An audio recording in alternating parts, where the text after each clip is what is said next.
lumu Hamza lwe bamutta mu gazwati Uhud era jjukira nga bwe nabagamba oba wiiki eri oba emabega ekyabasisa abangi ennyo mu gazwati Uhud just kwawukana ku kigambo kya Nabbi yabagamba mubeere awo wagguluggulu biwatyo ne bavvuunula ebigambo bye ne bavaayo olutalo ne lubeera lubi ne Hamza mwe yattibwa naye Hamza bamutta bubi nnyo Nabbi sallallahu alayhi wa sallam yayagala nnyo Hamza nga bwe yayagala Ali naye Hamza bamufumitafumita ne bamutemaatema buli kimu wata bambaga bamugyamu n'ekibumba buli kimu ne bamutematema kati Nabbi sallallahu alayhi wa sallam agenda omutuukako bw'ati ne yennyamira kati mwannyina wa Hamza abadduka ava eri ajja emisinde ajja alabe mwannyina ki ekimutuuseeko mbeera kigyalimu kati Nabbi sallallahu alayhi wa sallam nti almar'atu banne omukyala kati sahabi nadduka nagenda katanaba kutuuka eri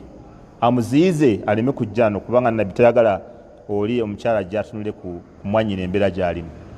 okiraba nga tayagala kujja kutunula ku mwannyina kulaba mbeera gyali kati Nabbi n'amanya ngeri gyali mukyala tatajazza ayinza okuyisibwa obubi ayinza okwekola ekirala Nabbi natayagala atunule ku maiti kati bwe yali ajja nga adduka bwati Nabbi n'abaga almar'atu omukyala sahabi nadduka ogenda omuziiza olwokuba yali mukyala w'amaanyi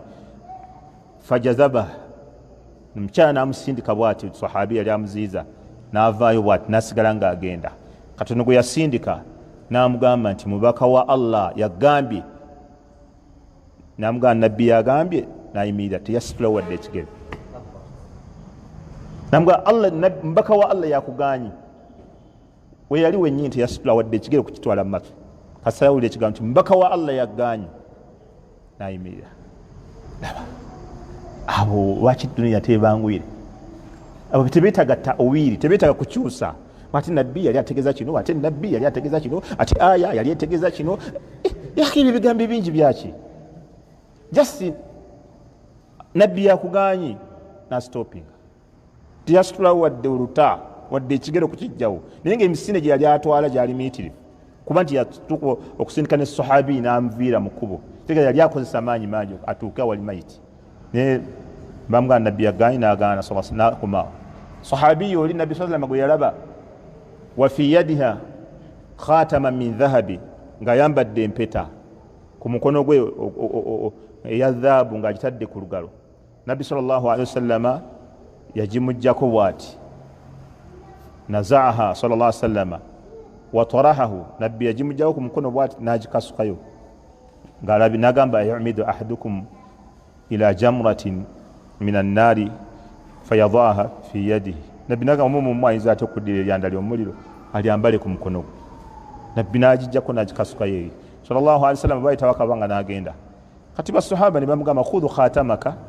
qad dhahaba rasulullah sallallahu alayhi wa sallam genda wegireyo empeta ndaba Nabbi agenze genda ogiye empetayo wantafiu bihi ogifunemu emigaso emirala naga wallahi la akhudhuhu abadan waqad tarahahu rasulullah nabagamba wallahi sobola kuddayo gikwatako wadde obukwasi bwenti bingi nti Nabbi yagikasuseeyo sobola yagirekawo n'atambula amakubo ge n'agenda Nabbi we yagikasuka yagirekawo n'atambula n'agendeka jaga sisobola wadde okuddamu gikwatako obukwasi okiraba kubanga omubaka wa Allah huwa almuballighu anillah atuusa message ng'evudde waani kati gwe ebigambo byo obizzaayo otya oba ozzaayo ebigambo bya Allah oba ogenda kwekokomawa mu nsi yaani gy'ogenda okukoleramu ery'effujjo agamba amalala n'amawale oyagala gakolera mu nsi yaani genda ononye ensi endala eteri ya Allah gy'oba okolera ery'effujjo ku mubaka gwa Allah tubula basahaba bawangala ne Nabbi bagaffe towangalyanga ku bunkenke ng'essaawa yonna omanyi aya eyiza okukka ku nze kaswanyu nga Allah akaleese nga babeera ku bwerinde essaawa yonna idhan kati Nabbi sallallahu alayhi wa sallam affe abantu ebigambo bye lwaki tukyabirabamu maaso makulu tetubirabamu tubivvuunula buli kigambo kyonna buli kigambo enjawukana nezifuuka enjawukana naye nga senga tuba twagadde okutereera tulina kudda eri omubaka sallallahu alayhi wa sallam